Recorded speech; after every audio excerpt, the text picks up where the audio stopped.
They didn't yell, they didn't argue, they didn't even pretend to care. All my father sent was one sentence: "Don't come home for Christmas. It's better if you stay away."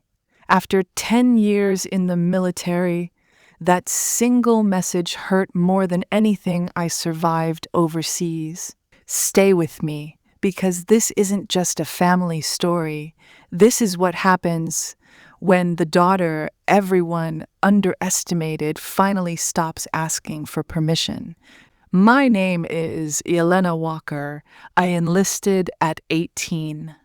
Not because I loved war, but because home never felt safe. My father believed weakness was contagious. My mother believed silence kept the peace. And I learned early that love in our house was something you earned, never something you were simply given. When I left for basic training, my dad didn't hug me.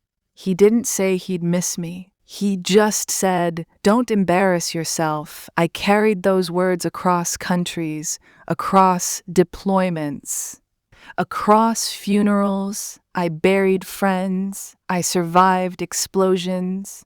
I learned how to shut off fear, and every month I sent money home. For repairs, for bills, for emergencies. They never asked how I was doing. They just asked if the check was coming.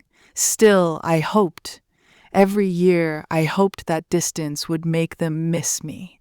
It didn't. This year was different. I was finally done with service.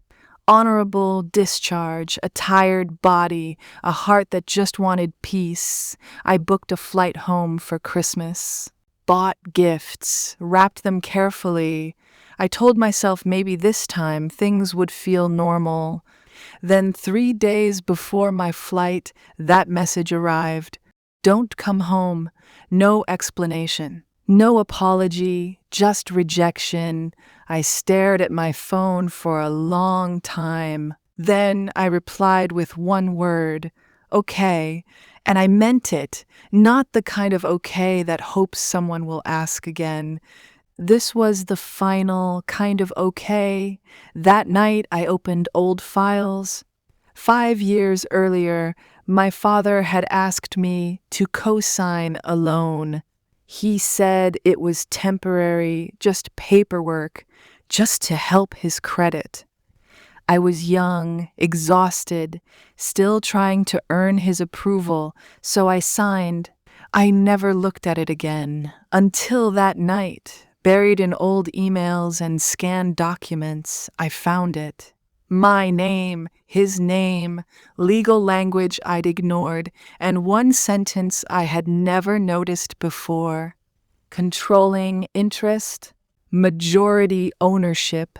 If the primary borrower defaulted, control transferred to the cosigner. That cosigner was me. I didn't cry, I smiled. I didn't call my family. I didn't argue.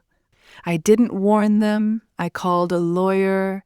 Then I mailed one letter. Calm, professional, cold. Effective immediately.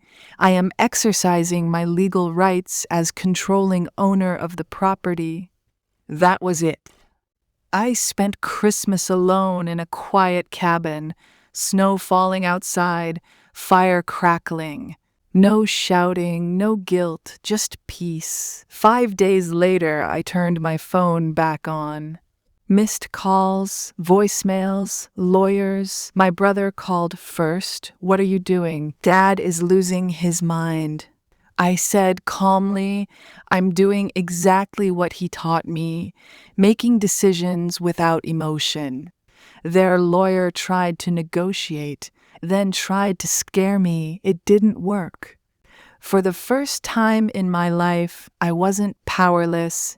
January came, I showed up, not to fight, to finalize. My father yelled, my mother cried, my brother wouldn't look at me. I stood there quietly. Then I said, "You told me not to come home." So I stopped asking for one. I walked out. The locks were changed the next day.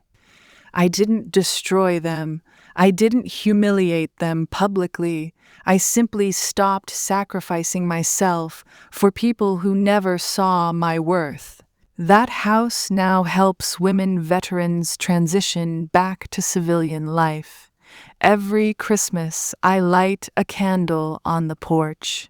Not for my family, for the girl who learned that coming home doesn't always mean going back. Sometimes it means finally choosing yourself. Karm doesn't scream, it waits. And when it arrives, it's quiet, fair, and permanent.